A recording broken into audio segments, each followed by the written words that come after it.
Hello, I am Mike. Hello, I am Lily. Welcome to English Podcast Flow. Today we're going to be looking at 20 common English phrases that you can use in daily life to boost your fluency and help you sound more natural when you speak. It appears that using common phrases can really help bridge the gap between textbook English and the way people actually speak in everyday conversations. So let's dive into some specific examples that you can start using right away. Sounds great. I'm ready to enhance my everyday English. Fantastic! Let's start with greetings because first impressions matter, and a well-chosen greeting can really set the tone for a positive interaction. That's a good point.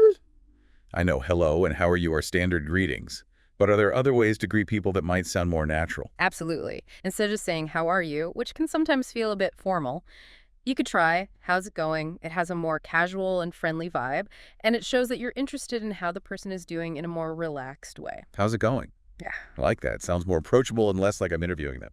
Exactly. And it invites the other person to share a bit more about their day if they'd like. So what about when you bump into someone you haven't seen in a while? Is there a more interesting way to say hello in that situation? Definitely. Instead of just saying hello, which can feel a bit plain in that context, you could say, "Long time no see." Hmm. It's a fun and idiomatic expression that native English speakers use all the time. Long time no see. That's a good one. It sounds so much more expressive than just hello. It does, doesn't it? And it immediately acknowledges that it's been a while since you last saw each other, making the greeting more personal. It appears that these small changes in phrasing can make a big difference in how natural and fluent I sound. Absolutely. Now let's move on to another common situation, asking for help. Sometimes we need a hand with something, and knowing how to ask politely and clearly can make all the difference. Yes, I agree. I remember one time when I was traveling, and I needed help with my luggage, but I wasn't sure how to ask in a way that sounded natural. It can be tricky to find the right words when you need assistance. But luckily, there are some simple phrases that can help you out. Like what? Well, instead of saying, "Help me," which can sound a bit demanding or desperate, you could say, "Can you give me a hand?" It's a much more polite and casual way to ask for assistance. Can you give me a hand? That sounds so much better. It's like I'm asking for a small favor, rather than demanding help. Exactly. It shows that you're asking for help in a friendly and approachable way, which can make the other person more willing to assist you. Studies show that using polite language can make people more receptive to your requests. That's a great point. Politeness goes a long way in any language. So once someone has helped you, what's a good way to express your gratitude? Of course, I know to say thank you, but is there a way to make it sound more sincere? Absolutely. While thank you is always appreciated, there are other phrases you can use to express your gratitude more fully. I'm all ears. Instead of just saying thanks, you could say, "I really appreciate it," or "You've been a big help." These phrases convey a deeper sense of gratitude and show that you genuinely value the person's assistance. I really appreciate it. I like that. It feels more heartfelt and genuine. It does, doesn't it? It shows that you're not just saying thank you out of habit, but that you truly recognize and appreciate the effort the person has made. It appears that these small tweaks in phrasing can make our interactions more meaningful. Absolutely. Now let's shift gears and talk about making plans, because whether you're catching up with friends or scheduling a meeting, knowing how to express your intentions clearly and casually can make the process much smoother. Yes, making plans can sometimes feel a bit awkward, especially if you're not sure how to suggest hanging out without sounding too pushy. That's true, but there are some phrases that can help you navigate these situations with ease. I'm eager to learn them. For example, instead of saying something vague like, "We should hang out sometime," which can easily be brushed off, you could say, "Let's catch up soon." It expresses your interest in seeing the person again without putting too much pressure on them to commit to a specific date and time. Let's catch up soon. That's perfect. It's casual and open-ended. Exactly. It leaves things open for further discussion, but it clearly shows that you're interested in spending time with the person. So what about when you're ready to actually set up a time to meet? What are some good phrases to use then? When you're ready to nail down the specifics, "What time works for you?" is a classic. It's direct but still polite, and it shows that you're considerate of the other person's schedule. What time works for you? I like that. It's much better than just saying, when are you free? Which can sound a bit demanding. Right. What time works for you puts the focus on finding a time that is mutually convenient, which is important when you're making plans with someone. These phrases are so helpful. I feel like I'm already becoming more confident in my ability to make plans in English. That's great to hear. Now let's move on to another essential skill, ordering food. Ooh, food, my favorite topic. I'm all ears. It appears that knowing how to order food clearly and politely is essential whether you're grabbing a quick coffee or enjoying a meal at a restaurant. Absolutely. I've definitely been in situations where I felt a bit lost when trying to order food in English. Well, we're going to equip you with some phrases that will make you sound like a seasoned foodie in no time. Bring on the food vocabulary. When you're ready to order, instead of saying, I want which can sound a bit blunt and childish, try using the phrase, I'll have followed by your choice. For example, instead of, I want a cappuccino, you would say, I'll have a cappuccino. I'll have a cappuccino. It does sound smoother and more polite. It does, doesn't it? It implies that you've made a decision and you're ready to place your order. It's like I'm speaking with confidence and clarity. Exactly. And when you're ready to pay the bill, instead of shouting, check, please, which can be considered rude, try saying, can I get the check, please? It's polite, clear, and gets the message across effectively. Could I get the check, please? That's a much better way to ask. I'll definitely be using that from now on. Great. It appears that mastering these simple phrases can make your dining experiences much more enjoyable. I agree. I'm feeling more and more prepared to handle different situations in English. That's fantastic. Now let's move on to a crucial aspect of communication, expressing agreement and disagreement. This is an important one. I always want to express my opinions clearly, but I also want to be respectful of other people's viewpoints. It's all about finding the right balance between assertiveness and politeness, and luckily, English offers a variety of phrases that can help you do just that. I'm curious to hear what they are. When you agree with someone, instead of just saying, I agree, which can sound a bit short and dismissive, try saying, that makes sense. It shows that you've understood and considered their point and that you're on the same page. That makes sense. Yeah. I like that. It feels more thoughtful than just saying, I agree. It does, doesn't it? And it encourages further discussion by acknowledging the other person's perspective. So what about when you disagree with someone? How can you express your disagreement without sounding rude or confrontational? That's where phrases like, I see your point, but, or I understand where you're coming from, but, come in handy. They acknowledge the other person's opinion while also creating space for you to express your own. I see your point, but. Those are great phrases. It's like I'm saying, I respect your opinion, but I have a different perspective. Exactly. It's a way to disagree respectfully and constructively. Studies show that effective communication involves active listening and acknowledging different viewpoints. That's a key takeaway. And these phrases can help us navigate those potentially tricky conversations with grace and understanding. I'm loving these tips. I feel like I'm adding a whole new dimension to my English communication skills. That's wonderful to hear. Now, are you ready to delve into the world of emotions? Absolutely. Expressing my feelings in English is something I'd love to improve. It appears that being able to express our emotions clearly and authentically is crucial for genuine communication. I couldn't agree more. Let's explore some phrases that can help us do just that.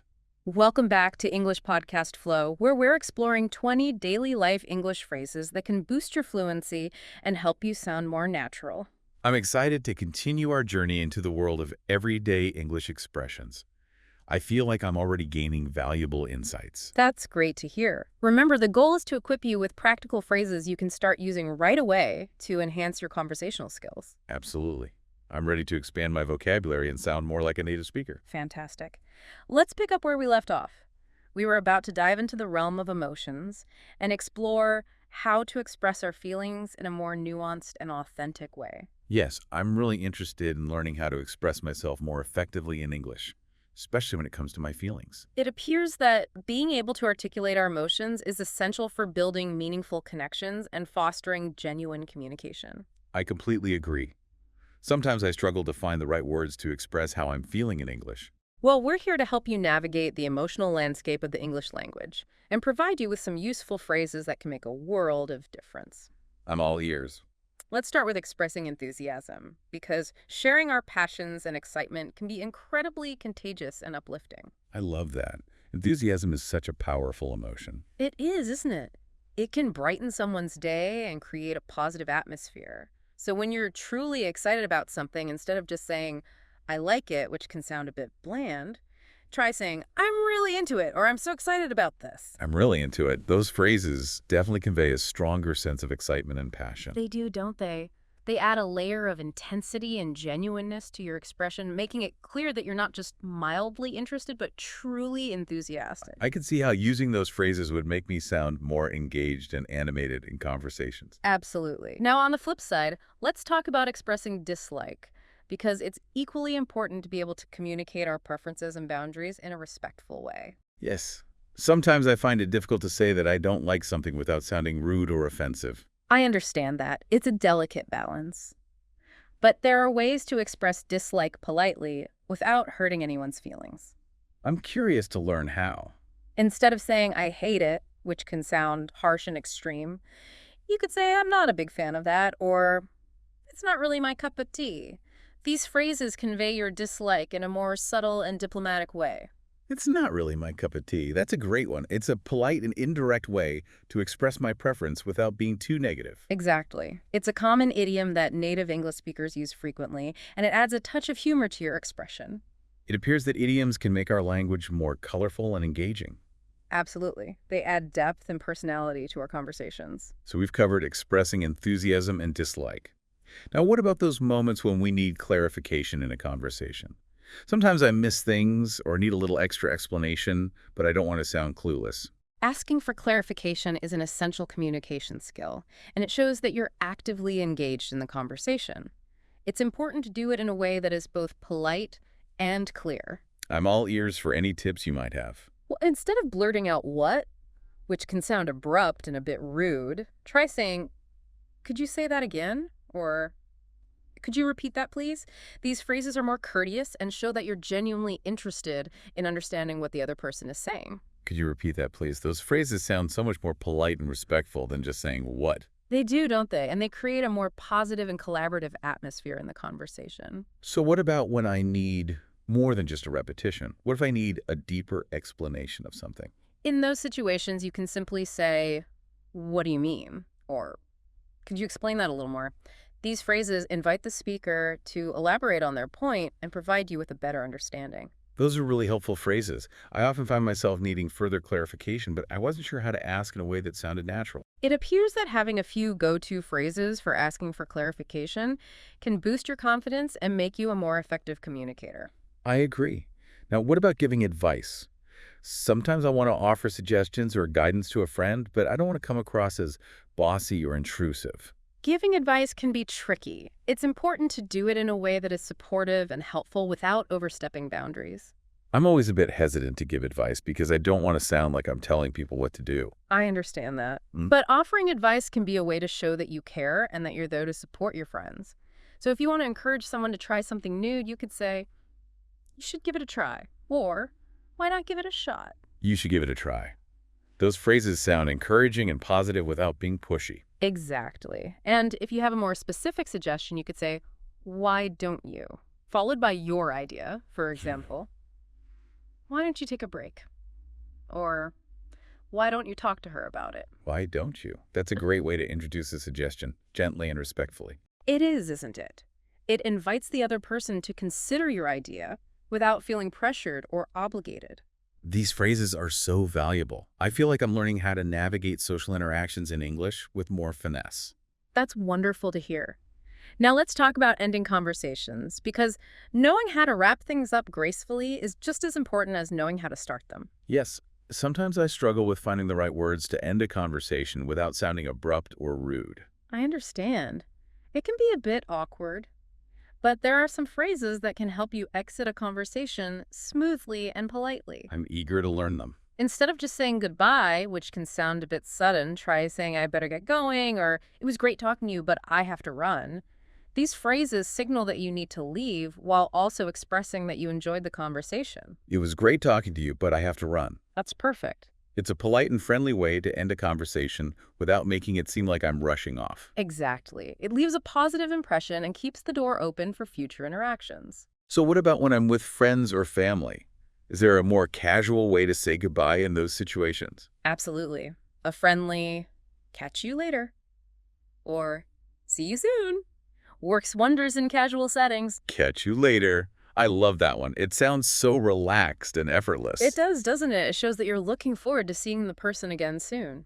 It appears that these phrases can make our goodbyes feel less like endings and more like pauses in a conversation. That's a beautiful way to put it.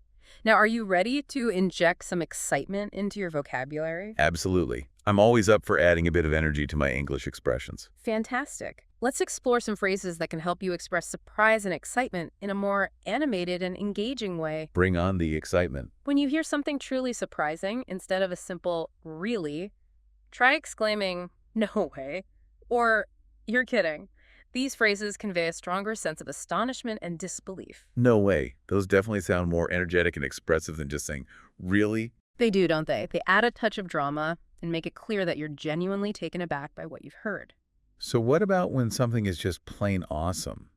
How can I express that feeling in a way that truly captures my enthusiasm? That's when you pull out a hearty, "That's awesome," or "That's incredible." These phrases are perfect for expressing your excitement and appreciation for something truly impressive. That's awesome. Those phrases are so versatile, I can use them for everything from a delicious meal to a breathtaking view. Exactly. They're great for sharing your positive energy and connecting with others over something you find exciting. It appears that these phrases can help us express our emotions more vividly and authentically. Absolutely. And remember, the more you practice using them in real-life conversations, the more natural and effortless they will become. I'm definitely feeling more confident in my ability to express myself in English thanks to these valuable phrases. That's fantastic to hear. Now, are you ready to put your newfound knowledge into practice? I am. I'm eager to see how these phrases can help me navigate real-life situations. Well, in the next part of our episode, we're going to engage in some fun and interactive exercises designed to help you practice these fluency boosters in real time. I can't wait. This is going to be awesome. Get ready to put your English skills to the test and have some fun along the way. Don't miss it, everyone. We'll be back with more fluency-boosting adventures in just a moment. Welcome back to English Podcast Flow. Are you ready to put those amazing tips and phrases into practice? I'm feeling energized and ready to take my English fluency to the next level. What kind of exercises do you have in store for us today? We're going to engage in some interactive activities that will help you solidify those fluency-boosting phrases and techniques we've been discussing. It's time to put all that knowledge into action and see how it feels to use these expressions in real-life scenarios. I love that idea.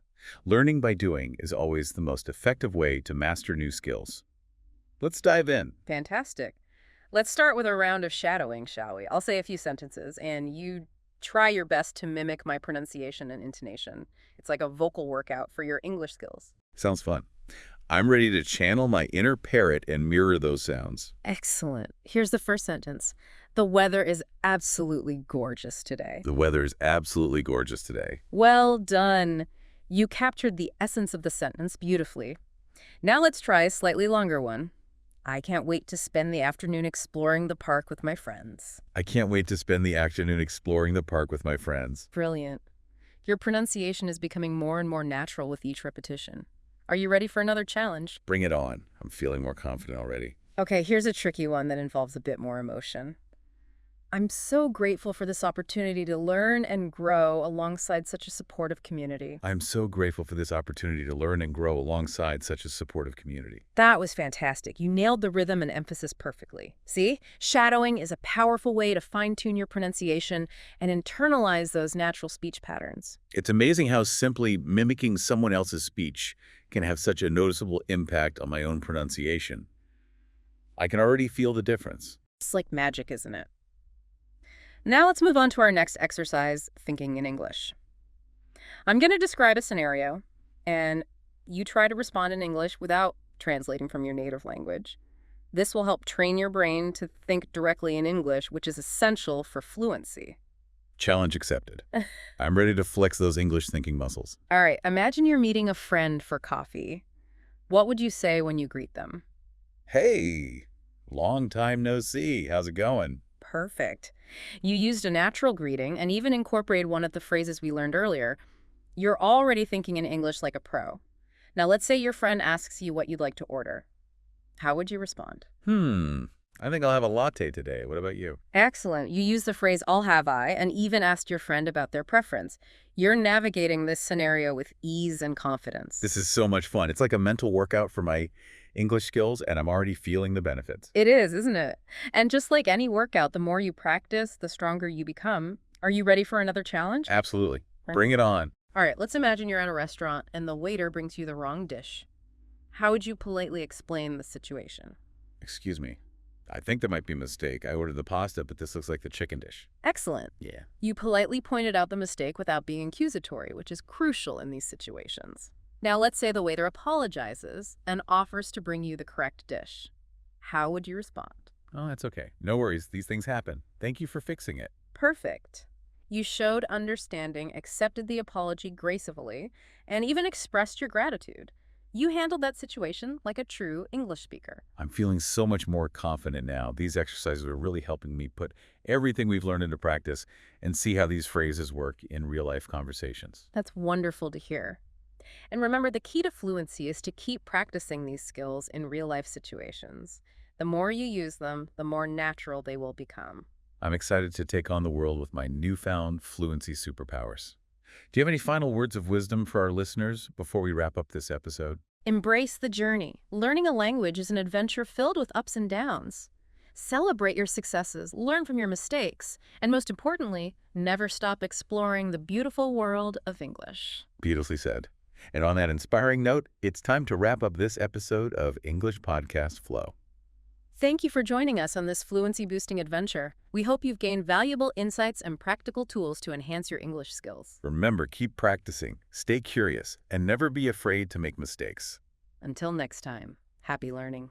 If you enjoyed this episode, please like and subscribe. It really helps our channel grow and reach more English learners like you. By subscribing, you'll never miss a new episode, and by liking the video, you're letting us know you want more helpful content. Thank you for your support. It means so much to us.